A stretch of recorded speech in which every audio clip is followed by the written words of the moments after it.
पितृदोष ये एक इस तरह का दोष है, जब भी किसी की लाइफ में आ जाता है ना, जीवन की धारा को बदल देता है। फिर जीवन में जो क्वालिटी ऑफ लाइफ कहते हैं ना जिसको, वो सेम नहीं रहती है, ये डाउन चली जाती है। एक तरफ से दिक्कतें नहीं आती है पितृदोष में, चौतरफा दिक्कतें आती हैं। वो दिक्कतें कारोबार की तरफ से हो सकती हैं, धन की तरफ से हो सकती हैं, संतान की तरफ से हो सकती हैं, कपल इश्यूज की तरफ से, या सेहत की तरफ से भी हो सकती हैं। कई तरह की दिक्कतें हैं जो एक साथ धावा बोलती हैं इंसान में जब पितृदोष आ जाता है। लेकिन पितृदोष जो है ना, ये ज्यादातर केसेस में नहीं होता है। ये बहुत विलक्षण तथ्य है पितृदोष का। ज्यादातर केसेस में केवल पितृदोष का नाम लेके डराया जाता है।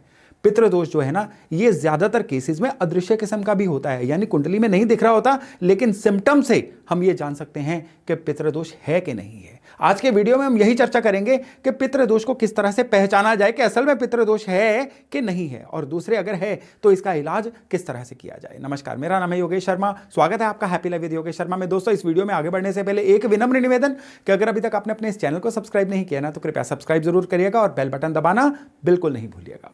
तो पितृदोष जो है ना, ये क्या होता है, इसको कहा जाता है एंसेस्ट्रल कर्स, यानी कि जो पूर्वज हैं, जो पितृ हैं, वो रुष्ट हैं, और वो जो रुष्ट हैं उनका जो भी हमारे ऊपर आशीर्वाद बना रहना चाहिए, यानी एक सक्सेशन होती है ना, पीढ़ी दर पीढ़ी, वो जो फ्लो होता है, जो उनके आशीर्वाद रूपी जो एक धारा अविरल बहती है जीवन में, वो मिसिंग हो जाती है। यानी कि एक इंसान की जड़ें कमजोर हो जाती हैं। जड़ें जो होती है ना, जड़ें ये होती हैं जब पितरों की कृपा बनी हो। जड़ें जब कमजोर हो जाए, कोई भी पेड़ जो है ये किसी छोटी मोटी आंधी में भी गिर सकता है। जब हमारे जीवन की जड़ें कमजोर हो जाती है ना, देखिए दुख तकलीफें तो जीवन में आती ही रहेंगी, लेकिन कमजोर जड़ों वाले जो है ना, हर दुख तकलीफ में हिलते रहेंगे और इवेंचुअली वो पेड़ उखड़ जाएगा। पितृदोष जो है, इसको समझना जरूरी है, और अगर है ना तो इसको इलाज करना, इसको खत्म करना बहुत जरूरी है। पितृदोष कुंडली में देखने से किस तरह से पता चलता है? नॉर्मली दो जो ल्यूमिनरी प्लैनेट होते हैं, सूरज और चंद्रमा, ये हमें राजयोग भी देते हैं। ये हमारी जीवन शक्ति, हमारी आत्मा, हमारा मन, इन सभी को कंट्रोल करते हैं।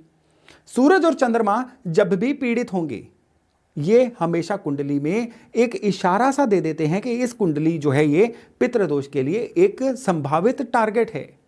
चंद्रमा केतु से पीड़ित होते हैं, सूर्य राहु से पीड़ित होते हैं, यानी राहु और केतु जब सूर्य चंद्रमा को ग्रस लेते हैं ना, अब ये कुंडली कमजोर हो जाती है।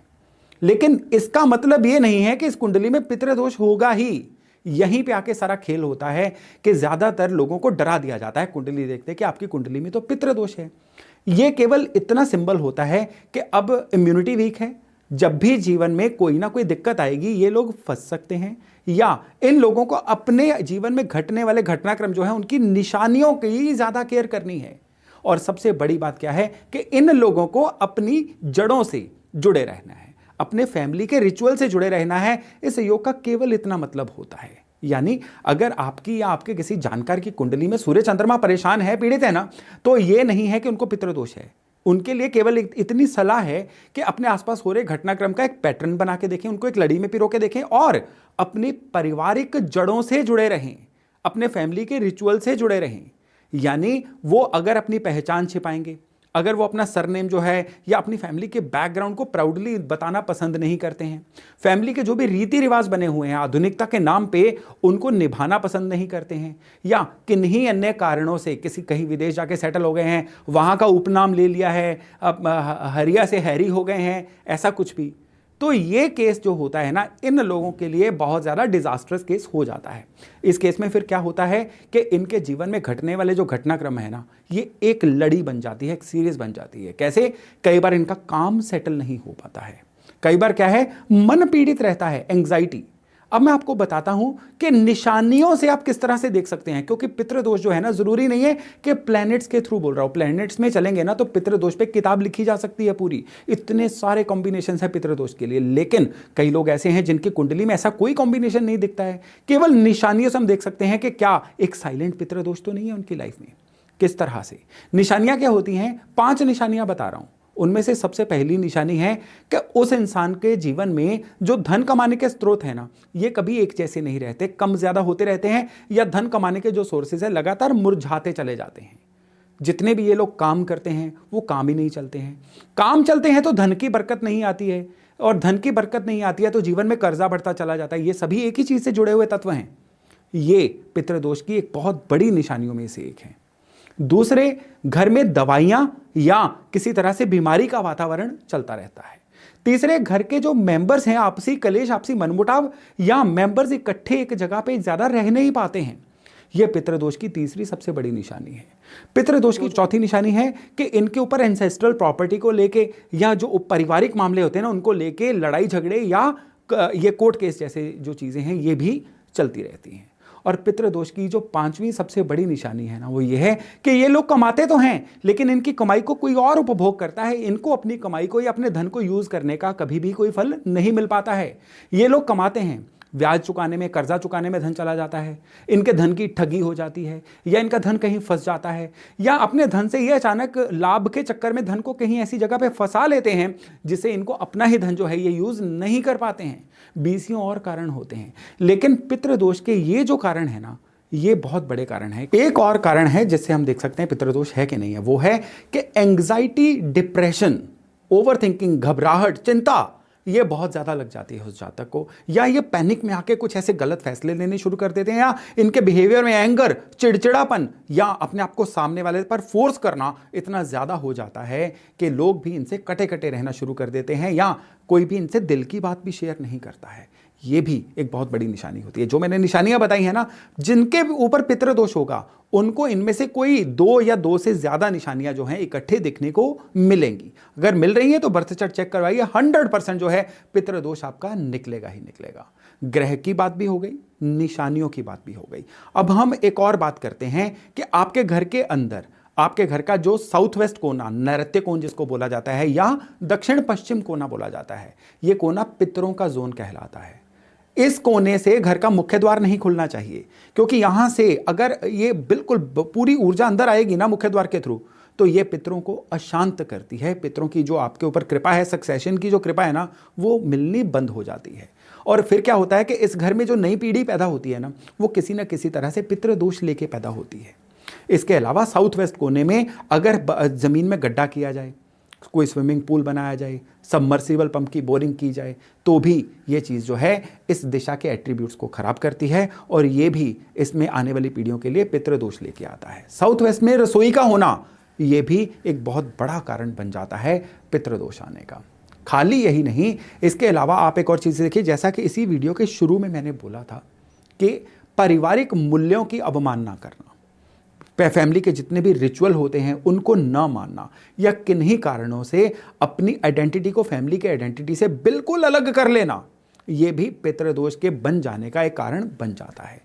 खैर, ये तो डिस्कशन होगी कि जिनको पितृदोष की पीड़ा है उनकी क्या क्या निशानियां हैं, या किन किन लोगों को पितृदोष आ सकता है। अब इसके निवारण की बात करते हैं। निवारण में मैं पहले बात करूंगा कि क्या क्या हम अपने जीवन में रिचुअल कर सकते हैं, अपने जीवन के जो भी लाइफस्टाइल है उसमें क्या चेंजेस लेके आ सकते हैं जिससे पितृदोष शांत हो जाए। सबसे पहले कहने की जरूरत नहीं है कि पारिवारिक मूल्यों के साथ जुड़िए। दूसरे, घर के जितने भी सीनियर मेंबर्स हैं, बुजुर्ग हैं, माता पिता से लेके दादा दादी तक हैं, जितने भी बुजुर्ग मेंबर्स हैं ना, उनके साथ बैठिए, उनसे उनके एक्सपीरियंसेस पूछिए, उनकी जो भी एडवाइजेज हैं, उनकी जो भी सलाह है जीवन में, उन पर अमल करिए, उनके साथ अपना एक बॉन्डिंग रखिए, इमोशनल जुड़ाव रखिए, उनकी टेक केयर करिए। दूसरे, पितृदोष को अवॉइड करने का एक बहुत बड़ा तरीका है कि आपके जो भाई बहन या सिबलिंग्स हैं उनके प्रति अपने संबंध अच्छे रखिए। उनसे अगर कोई लड़ाई झगड़ा है तो लेट गो करिए, उस लड़ाई झगड़े को तुरंत सॉर्ट करिए। तीसरे, लड़ाई झगड़े की बात ही हो रही है ना, पारिवारिक लड़ाई झगड़े में भी चाहे सामने वाला गलत हो, अगर संभव हो लेट गो करके चीजों को जाने दीजिए और चीजों को सॉर्ट करिए, क्योंकि इससे पितृदोष आप ही का शांत होगा। इसके अलावा पितृदोष को शांत करने के लिए आपको क्या करना है, रिचुअल्स में क्या क्या करना है, साल में एक बार पूरे परिवार के हाथ लगवा के एक कंसिडरेबल अमाउंट का अनाज, ये अनाज जो है ये करीबन 25 से 40 किलो तक हो सकता है, इसमें आटा, चावल, दालें कुछ भी हो सकता है, सारे परिवार के हाथ लगवा के आप किसी जरूरतमंद को डोनेट करिए। इसको साल में एक से ज्यादा बार भी किया जा सकता है। अमावस वाला दिन जो है यह पितृदोष की शांति के लिए बड़ा ही महत्वपूर्ण दिन है। अमावस वाले दिन शाम को किसी प्राचीन शिव मंदिर में जाइए, वहां पे घी का दिया जला के आइए और प्रार्थना करिए भगवान शिव से कि वो आपके पितरों को अपने चरणों में जगह दें, और आपसे या आज या पिछले जन्म में कोई भी भूल चूक हुई है तो उसकी वो माफ़ी मांगिए वहाँ पे, ताकि ये पितृदोष जो है ये शांत हो पाए। और पितृदोष को शांत करने का एक सबसे ज़रूरी जो एक उपाय है ये है कि कोई भी अपने कुल देवता या अपने पितरों का अगर कोई स्थान है वहां पे जाके कोई सेवा करिए, वैल्यू एडिशन करिए, और अगर नहीं है तो फिर भगवान शिव को ही अपने कुल देवता मानिए और किसी भी भगवान शिव के मंदिर में जाके, ये मंदिर स्पेशली प्राचीन हो तो और अच्छा है, वहाँ पे जाके वहाँ सेवा करिए, वहाँ पे अपना योगदान दीजिए, वहाँ पे दान पुण्य करिए और वहाँ पे किसी ना किसी तरह का वैल्यू एडिशन करिए। और ये हमने रूटीन में करना है। कोई भी अमावस मिस नहीं होनी चाहिए दिया जलाने में भी। इतने भर उपाय के अलावा आपको केवल एक और उपाय करना है, और ये उपाय है giving it back to society.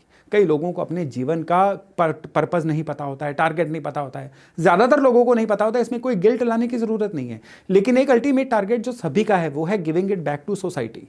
आपके पास जो भी साधन है, आप जो भी कमा रहे हैं, अगर उसमें से किसी एक हिस्से से किसी एक ज़रूरतमंद का भला हो रहा है, किसी एक ज़रूरतमंद का जीवन संवर रहा है ना, तो आपका पितृदोष, आपके जितने भी पेंडिंग कर्मास की वजह से भी पितृदोष आया है ना, ये भी शांत होना शुरू हो जाएगा। दोस्तों, ये उपाय लाइटली मत लीजिएगा, ये बहुत ज़्यादा सटीक उपाय हैं और ये हमेशा असर करते हैं और 100% असर करते हैं। अगर आपके जीवन में जो मैंने निशानियां बताई हैं उनमें से कोई एक दो निशानियां भी आ रही हैं ना, तो आप ये उपाय करना शुरू करिए। 4 से 6 महीने में इसका फर्क आपको दिखना शुरू होगा, और जब ये फर्क दिखेगा ना, तो आप अपनी रिकमेंडेशन से औरों के जीवन में भी ये वाला परिवर्तन ला सकते हैं। तो चलिए, ये जानकारी आज थी यहीं तक। मैं आशा करता हूं इससे लाभ लेकर आप अपने जीवन में आने वाली पीड़ाओं का बहुत अच्छे से निवारण कर पाएंगे। तो चलिए, बहुत जल्द मिल रहे हैं हमने एक नए टॉपिक, नए विषय के साथ। तब तक अपना खूब ध्यान रखिएगा। नमस्ते।